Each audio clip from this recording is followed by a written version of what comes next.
The world's most honored watch is Longines. Longines watches have won 10 World's Fair grand prizes, 28 gold medals, and more honors for accuracy than any other timepiece. Longines, the world's most honored watch, is made and guaranteed by the Longines Whitnall Watch Company. It's time for the Longines Chronoscope, a television journal of the important issues of the hour, brought to you every Monday, Wednesday, and Friday. A presentation of the Longines Whitnall Watch Company, maker of Longines, the world's most honored watch, and Whitnall, distinguished companion to the world-honored Longines. Good evening, this is Frank Knight. May I introduce our co-editors for this edition of the Longines Chronoscope? Colonel Ansel Talbot, one of the editors of the New York Herald Tribune, and Mr. William Bradford Huey, editor of the American Mercury. Our distinguished guest for this evening is Mr. Henry Wallace, former Vice President of the United States. The opinions expressed are necessarily those of the speakers. Mr. Wallace, you, of course, are one of the most controversial political figures of our time. And I believe one of the most controversial points that you've ever advocated was American spending, large-scale American spending abroad. Now, when did you begin advocating this program, sir? Sometime in 1941, and in a rather extensive way in 1942. And you were a real pioneer in that field. You were one of the first Americans to so advocate that spending, weren't you? I was so recognized at that time. And you were bitterly assailed. I believe that was referred to as globaloney and as the building of TVAs on the Danube and other such... Milk for Hottentots and so forth. I'm very proud of the names that were called at that time because those names caused the people really to remember that I stood for what is now looked on increasingly as a very enlightened program. Well, now, it's been 10 years now since you began that advocacy, sir.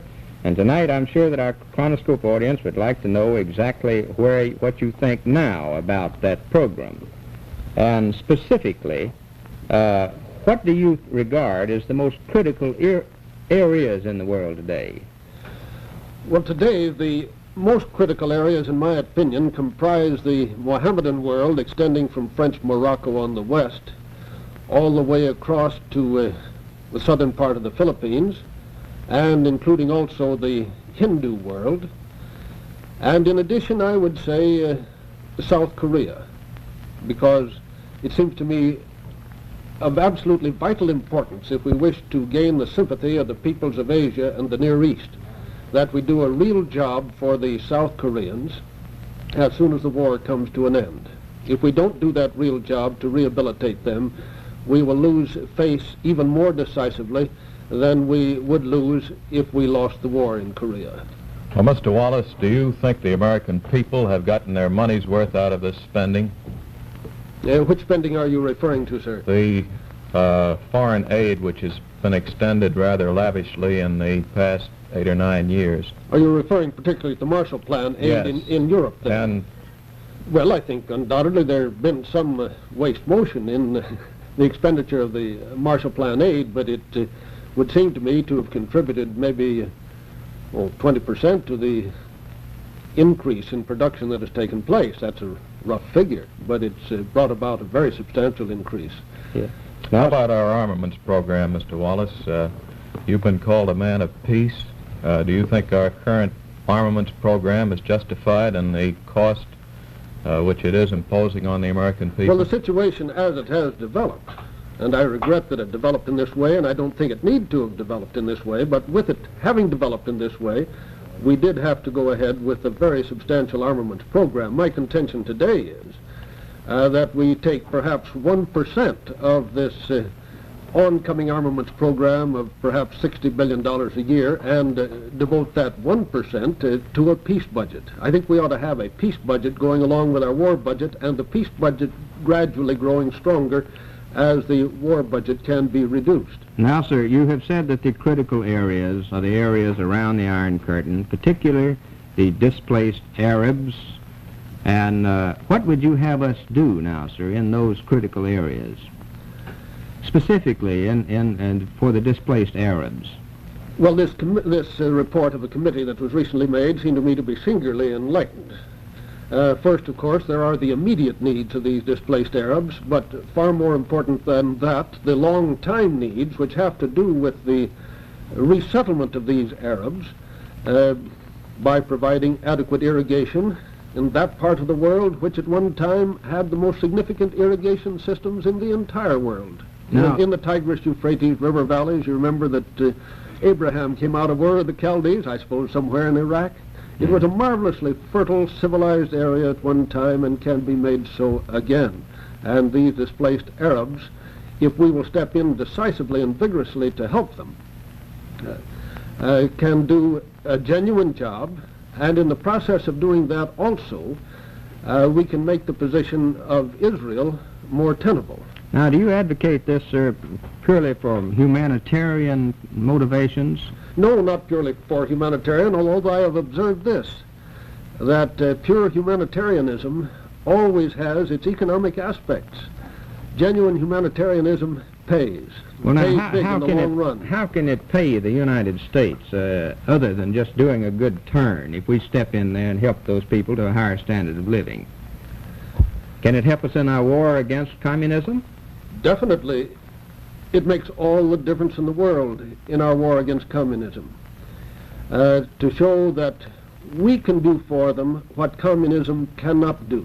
The communists always promise land. Of course, actually, after the land has been given, they'll charge a higher rent than was formerly charged by the landlords.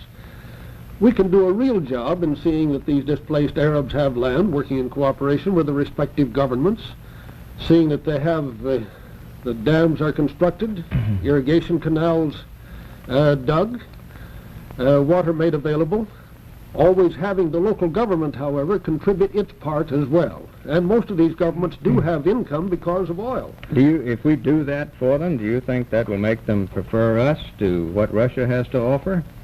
If we really understand them, if we develop an extension system in their terms, similar to the extension system which we learned how to develop for our farmers in their terms. How about the Far Eastern situation, Mr. Wallace? Can we do anything in the Far East until we have stabilized the military situation? In the Far East? In the Far East and Korea, for example. No, we first have to wind up this Korean War, and I realize that that is a difficult problem, but I think that's off to one side. I wouldn't care to get in on that. I merely want to say that after the war is over, that we should start on a very vigorous peace offensive in Korea. That is, by a peace offensive, doing a real job for the Korean farmers. Now, Mr. Norman Thomas on this show recently said that as soon as peace comes, we must step up government expenditures, even larger expenditures, more taxes than we are now levying. Now, do you share that view, sir? Do you believe that we should have more taxes, more government money, and then an equal amount spent to what we are now spending for military activities? I would want this peace budget to come in as a part of the reduction of the military budget, but with the total budget being, of all kinds, being less and less.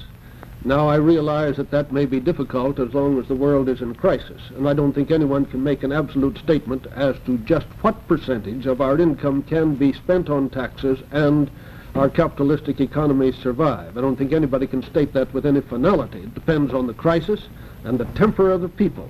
If the people feel that they're in very grave danger, then taxes can be borne. But I certainly would hope that we could have a much smaller proportion of our income going for taxes than at the present time. Well, Mr. Wallace, we've been discussing what we might do when peace comes. How does the situation for peace look to you right now? Peace in Korea, some sort of settlement with the communists in Russia? I don't think anyone can say right now. It doesn't look very hopeful, does it? Well, I have this feeling that in this kind of a situation, that the situation is most hopeful when it looks least hopeful. Mr. Wallace, as a final question, sir. You've always been a man who your critics conceded wished mankind well.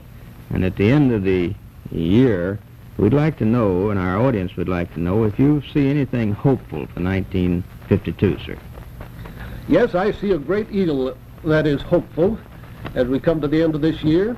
I believe the people of the United States are closer to facing the real facts, that force is not the ultimate arbiter, that ideas are the ultimate arbiter, that there is such a thing as carrying out the ideals of Jesus, that you can go forth into all the world and preach the gospel of what a real democracy means, the gospel to every living creature, that Jesus did come that we might all have life and have it more abundantly, and that can be implemented with what we have, and that ideal, which means so much to humanity, cannot be carried out with what the communists have, but with what we have, if we really mean it, if we put our technology to work in that spirit in an understanding way in terms of these people that are producing only 1/20th as much as we're producing, who want to enjoy the good things of life, who have a right to the good things of life, and can produce twice as much within 10 years as they're producing today. Well, sir, I'm sure that our audience very much appreciates your views tonight, and thank you for being with us, sir. The editorial board for this edition of the Longines Chronoscope was Colonel Ansel Talbot and Mr. William Bradford Huey. Our distinguished guest was Mr. Henry Wallace, former Vice President of the United States.